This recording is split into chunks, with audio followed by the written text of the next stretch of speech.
अपने सब सुन रहे छी आरके म्यूजिक के प्रस्तुति।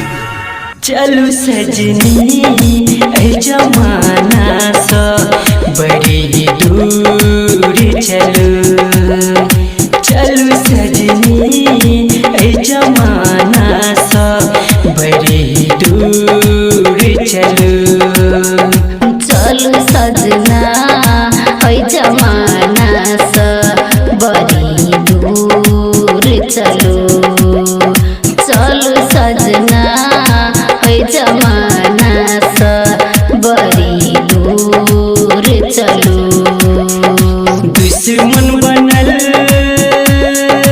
है, दुश्मन बनल ये जमाना ओकरा छोड़ चलू, चलू सजनी ऐ जमाना सा बड़ी दूर चलू। एखन अपने सब सुन रहे छी आरके म्यूजिक के प्रस्तुति। Music by DJ Umesh, Shukipur बाजार।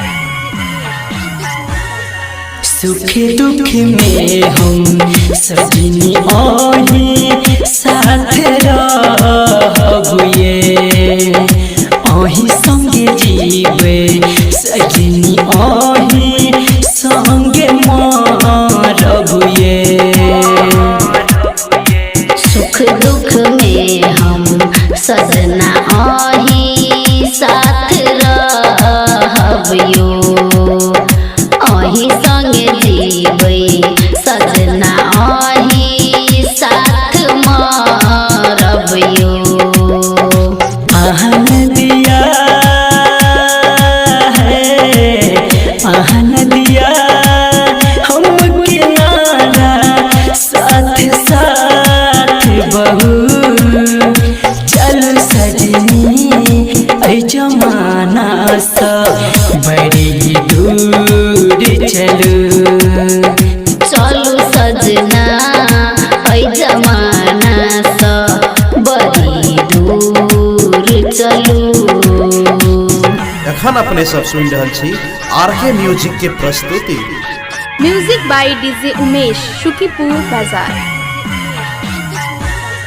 नहीं चाहिए बंगला गाड़ी, नहीं चाहिए खजाना, ये ओही छिए जिंदगी ओही दुनिया हमर जमाना, ये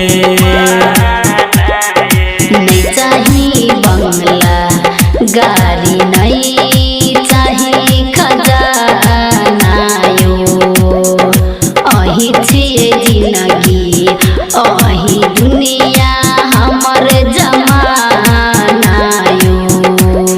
संदीप सुमन के, संदीप सुमन के संजू हरदम दिल में रहू, चलू सजनी ऐ जमाना सा बड़ी दूर चलू, चलू सजना ऐ जमाना सा बड़ी दूर चलू। Presented by RK Music।